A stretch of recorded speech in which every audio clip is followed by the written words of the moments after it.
नमस्कार बच्चों, आज के हिंदी पाठशाला में आप सबका हार्दिक स्वागत है। आज का सुविचार है, संसार की रचना करने वाला ईश्वर एक ही है। इसी सुविचार के साथ आज हम पाठ 7 अन्याय के खिलाफ लड़ाई का एक बार फिर से अध्ययन करेंगे। मैं आपको इस पाठ का संक्षेप में कहानी सुनाऊंगा, उसके बाद इसके प्रश्नोत्तर की चर्चा करेंगे। हम पाठ 1922 की घटना पर आधारित है, जब अंग्रेजों का शासन था।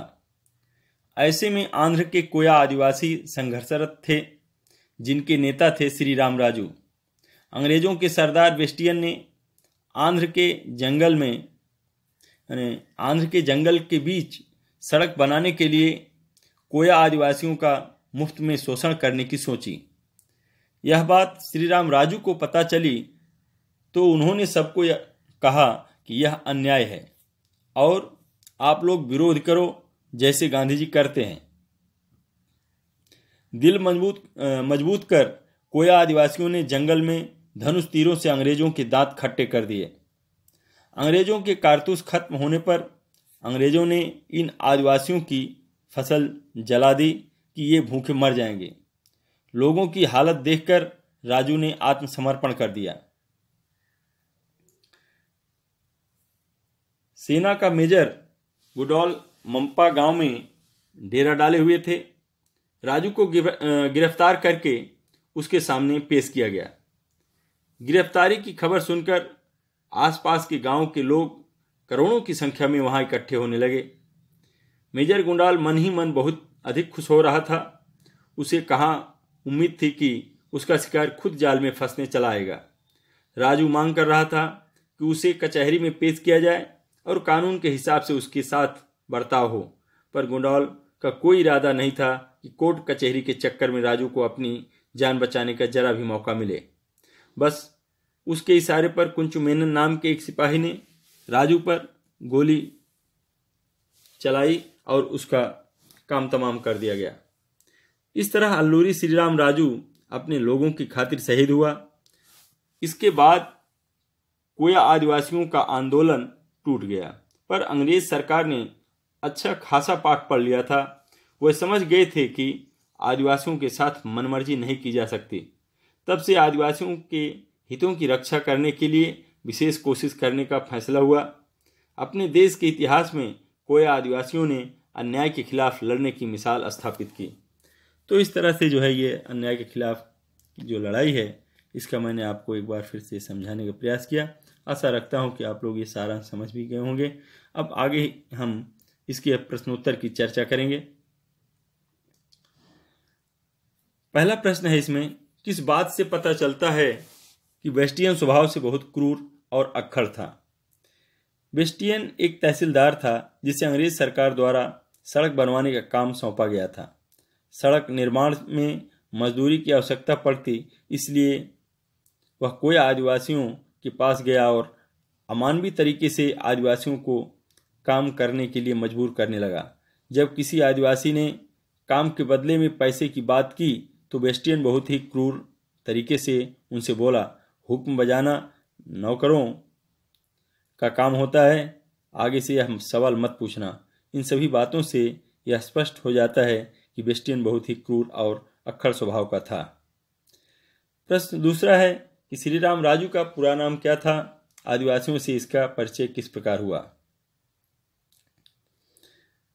इसमें इसका उत्तर इस तरह लिख सकते हैं कि श्री राम राजू का पूरा नाम अल्लूरी सीताराम राजू था। हाई स्कूल की परीक्षा पास करने के बाद वह साधु बन गए थे और उसी जंगल में जाकर रहने लगे जहाँ कोया आदिवासी रहा करते थे और इस तरह आदिवासियों से उनका परिचय हुआ। तीसरा प्रश्न है कि श्री राम राजू की किस बात को सुनकर आदिवासियों में हिम्मत आई? अल्लूरी श्री राम राजू ने कोया आदिवासियों को मशहूर नेता गांधी जी के बारे में बताया कि गांधी जी सभी भारतीयों से यह कहते हैं कि हमें अंग्रेज सरकार का सहयोग नहीं करना चाहिए और कोई अंग्रेज अन्याय करेगा तो हमें अन्याय सहने से इनकार कर देना चाहिए। श्री राम राजू की बातें सुनकर आदिवासियों का दिल मजबूत हुआ और उन्होंने अंग्रेजों के खिलाफ क्रांति कर दी। प्रश्न संख्या 4 है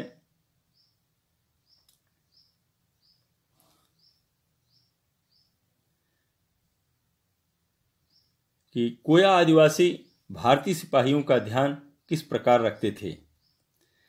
अल्लूरी श्रीराम राजू ने आदिवासियों से यह कह रखा था कि किसी भी भारतीय सैनिक का बाल भी बांका ना होने पाए, इसलिए जब जंगल की सकरी पगडंडियों से अंग्रेजी सेना गुजर रही होती तो जंगल में छिपे आदिवासी भारतीय सैनिकों को गुजर जाने देते और जैसे ही उन्हें कोई अंग्रेज सिपाही सार्जेंट या कमांडर नजर आता उन पर अचूक निशाना लगाकर उनका काम तमाम कर देते थे।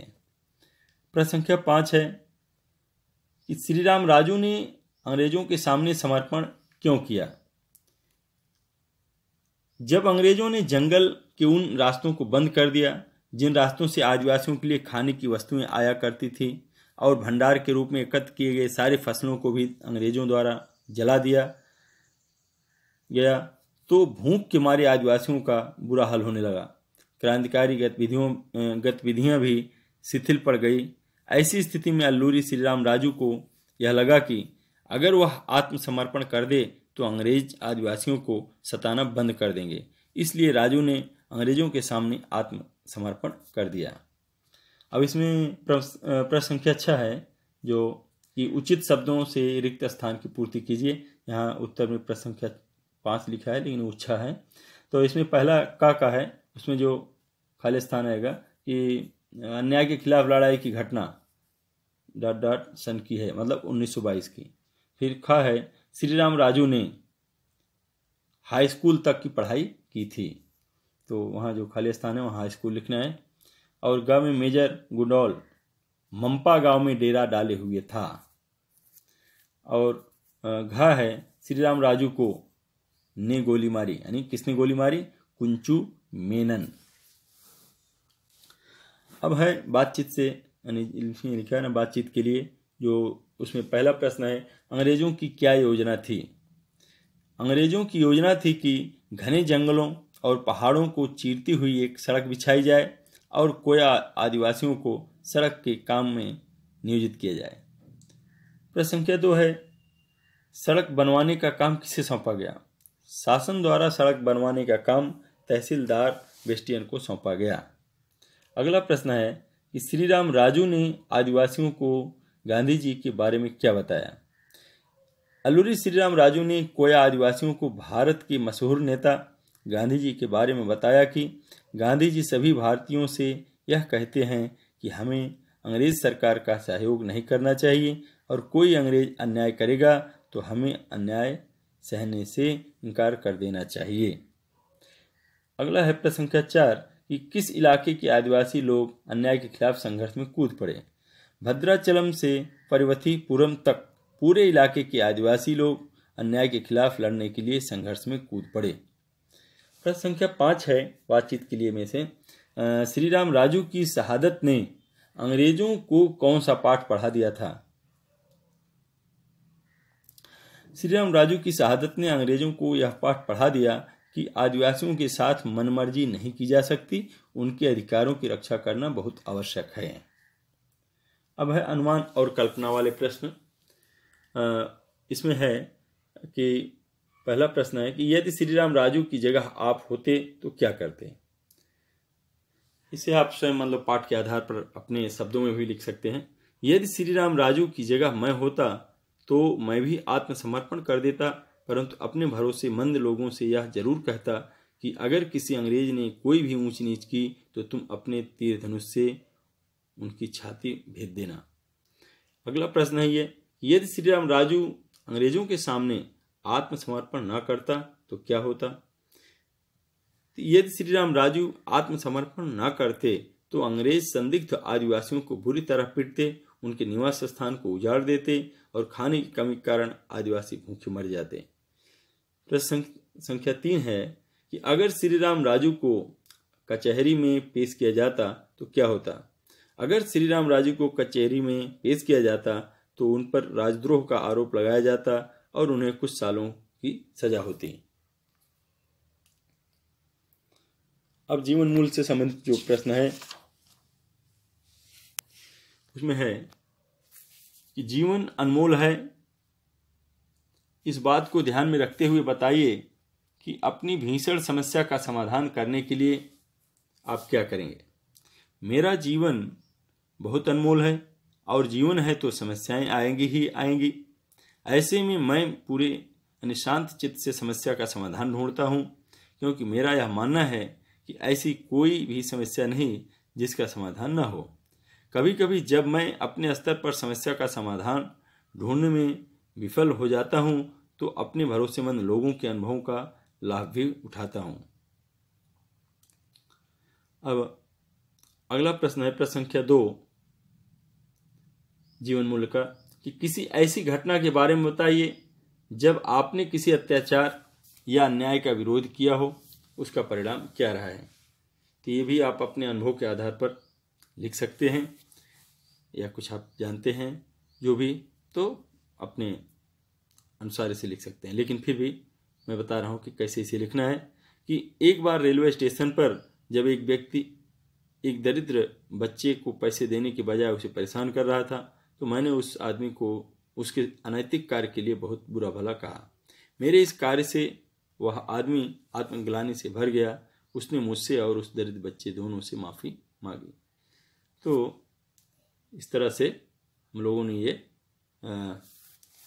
आज अन्याय के खिलाफ लड़ाई के प्रश्नोत्तर चर्चा की। आशा रखता हूँ कि आप लोग ये समझ रहे होंगे, और इसके पहले भी हमने इसको पढ़ा है।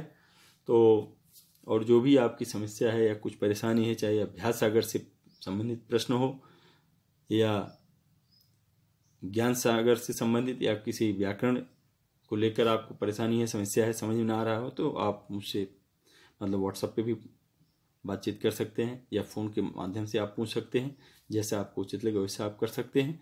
और बहुत सारे बच्चे सवाल नहीं पूछते भी हैं, अगर उन्हें कुछ डाउट है तो व्हाट्सएप के माध्यम से या फ़ोन करके पूछते भी हैं। ठीक है, तो इन्हीं शब्दों के साथ मैं अपनी वाणी को विराम देता हूँ। अब अगले कालांश में हम फिर मिलेंगे। अभी एक अंतिम ही कालांश है वो, उसमें जो हो सकेगा मैं चाहता हूँ कि उसमें एक बार आप लोगों को सूचना लेखन के विषय में बताएं, क्योंकि जो अभी मैंने प्रश्न पत्र की जांच किया उसमें सूचना लेखन काफ़ी लोगों ने बहुत अच्छा किया है, लेकिन काफ़ी लोगों जी कि हमको लगता है देखा नहीं है या समझा नहीं ठीक से। तो सूचना लेखन का उनका प्रारूप जो है कहीं ना कहीं गलत था, इसलिए मार्क वहाँ भी कट जाते हैं। तो एक बार मैं आपको अगले कालांश में सूचना लेखन पढ़ाऊँगा। धन्यवाद।